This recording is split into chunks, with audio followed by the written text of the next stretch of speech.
you launched Demandbase at some point, and you also created the EBM category, so to speak. Like, you were first in this blue ocean of opportunity. But at Channel 99, you're focusing on marketing ROI and attribution, and it's essentially this long-standing category that's evolved a lot for sure, but it's long-standing, and there's a very crowded vendor space. Why attribution as your third venture, Chris, and why a crowded space versus the blue ocean that you picked with Demandbase? Yeah. Well, I didn't think I shared this with you yet, Phil. The original vision of Demandbase was actually a supply chain solution for marketers. Okay. And so I had this vision of, B2B marketers spend all this money and they have no way to manage their vendors and channels and predict pipeline. So that was the Hmm. original thing. And if you can imagine, in 2006, it was just way too early. And so I'm like, okay, so I pivoted Demandbase, like, how do we fix B2B marketing? That's Hmm. kind of the whole genesis of ABM. But fast forward to 2021, I'm like, there is no single source of truth for B2B marketers. And like, I think there's an opportunity out there, but I don't want to be another one of these attribution companies that just aggregates data and puts it in charts. Like, we got to solve some of the big problems out there. And it also has to be predictive. So I've been a little bit of an attribution hater over the years, just because I thought it wasn't very useful and it looked at only 5% of the customer signal, wasn't predictive. And so, we've focused our company first couple of years, trying to understand what is the real source of all that direct traffic. Because if you don't solve that, you're not going to get the right answers.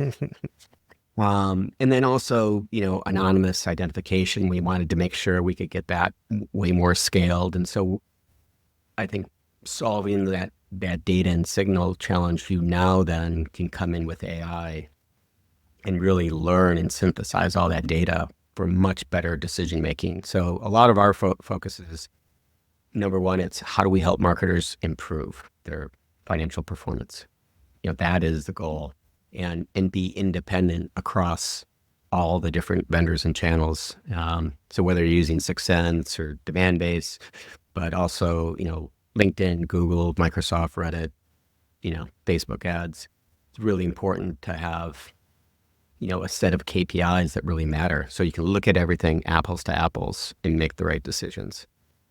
Pretty cool. Like, predictive is the thing that stands out there for me as a potential differentiator for you guys in the attribution space. Like, there is, I think, a lot of vendors that tell you what happened in the past.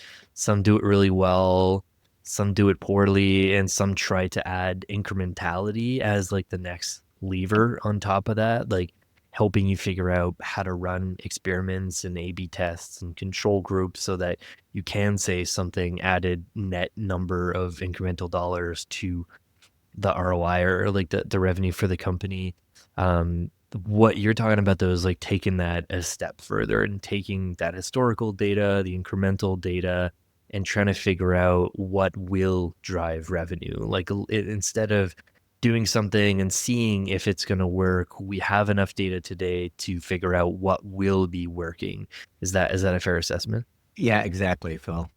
Think of having a log of everything that happened in marketing last year, like all the changes of spend, all the different campaigns launched, all the changes and instrumented changes that happened, like that plague, and have AI sit on top of it so that you can ask natural questions like, what were the two biggest things that impacted my pipeline in Q2 of last year?